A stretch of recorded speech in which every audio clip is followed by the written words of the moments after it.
নাহমাদুহু ওয়া নুসাল্লি আলা রাসূলিহিল কারীম আম্মা বাদ ফাউযু বিল্লাহি মিনাশ শাইতানির রাজিম বিসমিল্লাহির রহমানির রহিম। সম্মানিত দর্শক এবং শ্রোতা সবাইকে সালাম, আসসালামু আলাইকুম ওয়া রাহমাতুল্লাহি ওয়া বারাকাতুহু। প্রিয় দর্শক সবাইকে দরসুল হাদিস দ্বিতীয় পর্ব থেকে আন্তরিক অভিনন্দন, মোবারকবাদ। আজকে আমরা অত্যন্ত গুরুত্বপূর্ণ একটি হাদিস নিয়ে আলোচনা করতে চাই। সেটি সহিহ মুসলিমের বর্ণনায়ও পাওয়া যায় এবং মিশকাতুল মাসাবিতেও একেবারে শুরুর দিকে, বলতে গেলে পুরাতন ছাপা 18 নম্বর পৃষ্ঠায় হাদিসটি বর্ণিত হয়েছে। হাদিসটিতে মূলত শয়তানের কার্যাবলী এবং শয়তানের যে প্রধান ইবলিস, ওই ইবলিসের কাছে সবচেয়ে প্রিয় কাজ কি এবং কোন কাজের মাধ্যমে তার যারা ইবলিসের যারা সৈন্য আছে তারা ইবলিসের অর্থাৎ তাদের বসের নৈকট্য অর্জন করতে পারে, সেই বিষয়ে আলোকপাত করা হয়েছে। ওয়ান জাবের রাদিয়াল্লাহু তাআলা আন قال قال رسول الله صلى الله عليه وسلم إن إبليس يضع عرشه على الماء ثم يبعث سراياه يفتنون الناس فأدناهم منه منزلة أعظمهم فتنة। হযরতে জাবের রাদিয়াল্লাহু তাআলা হাদিসটি রিওয়ায়াত করছেন। রাসূল করিম আলাইহিস সালাতু ওয়াস সালাম ইরশাদ করছেন, নিশ্চয়ই ইবলিস পানির মধ্যে তার সিংহাসন স্থাপন করে। এজন্য পানিতে আমরা যখন নামি আমাদেরকে একটু সতর্ক থাকতে হয়, কারণ অনেক সময় পানিতে যখন ইবলিসের সিংহাসনে স্থাপন করে মানুষ যখন পানিতে নামে তখন তার থেকে ওখানে প্রস্রাব করার একটা প্রবণতা চলে আসে। মূলত এটা শয়তান তাকে কুমন্ত্রণা দিতে থাকে যাতে করে সে ওই জায়গায় প্রস্রাব করে দেয়। পবিত্র এরকম পানিতে প্রস্রাব করা এটি সম্পূর্ণ হারাম, সেটি আমাদেরকে খেয়াল রাখতে হবে। এরপরে সে কি করে, সুম্মা ইয়াবাআসু সারায়াহু ইয়াফতিনুনান নাসা, যারা সৈন্য আছে তাদেরকে মানুষের কাছে ফিতনা ফেসাদ সৃষ্টি করবার জন্য প্রেরণ করে। ফাআদনাহুম মিনহু মানজিলাতান আ'আযামুহুম ফিতনাতান ইয়াজিউ আহাদুহুম, এরপরে তার কাছে অর্থাৎ ইবলিসের কাছে সবচাইতে তাদের সৈন্যদের মধ্যে ওই ব্যক্তি বেশি নৈকট্য লাভ করতে পারে যে বেশি বড় ধরনের কোনো ফিতনা সৃষ্টি করে।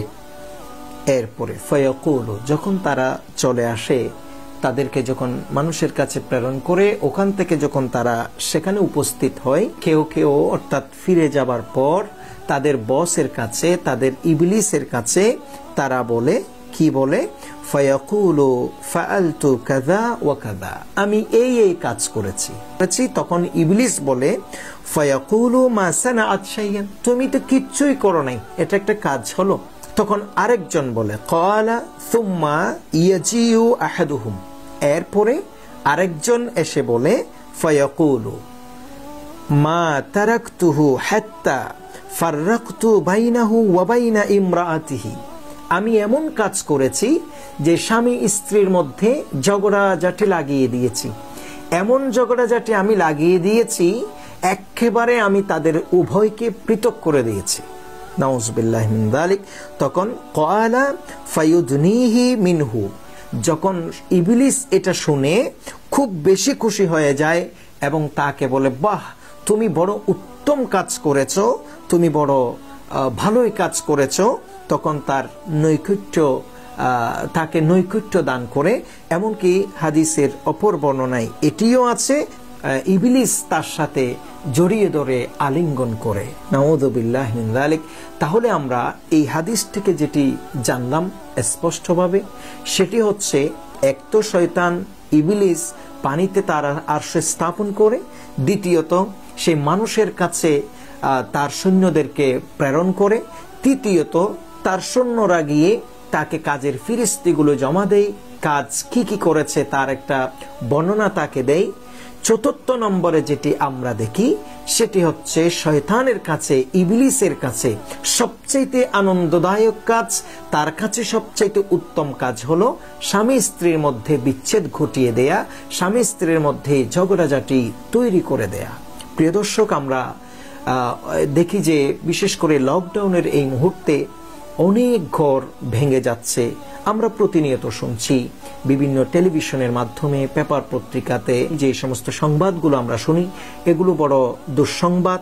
এবং স্বামী স্ত্রীর ভেতরে মনোমালিন্য দুনিয়াবী দৃষ্টিকোণ থেকে স্বাভাবিক নিয়মে এটা হতেই পারে, আর সেটার মানে এই না যে একজন অপরজনের প্রতি বিষাদগার ছড়াবে, সেটা নয়, বরং এটা হচ্ছে একটি ভালোবাসার মনোমালিন্যতা বলা যায়, অভিমান বলা যায়। অতএব এই ক্ষেত্রে গিয়ে কোনোভাবে যেন শয়তান খুশি হয় এমন কাজটি যেন সংগঠিত না হয়। আমরা শয়তানকে খুশি করব না, আমরা আল্লাহ এবং রাসূলকে সন্তুষ্ট করতে চাই। আল্লাহ পাক সুবহানাহু ওয়া তাআলা আমাদেরকে কবুল করুন। আসসালামু আলাইকুম ওয়া রাহমাতুল্লাহ।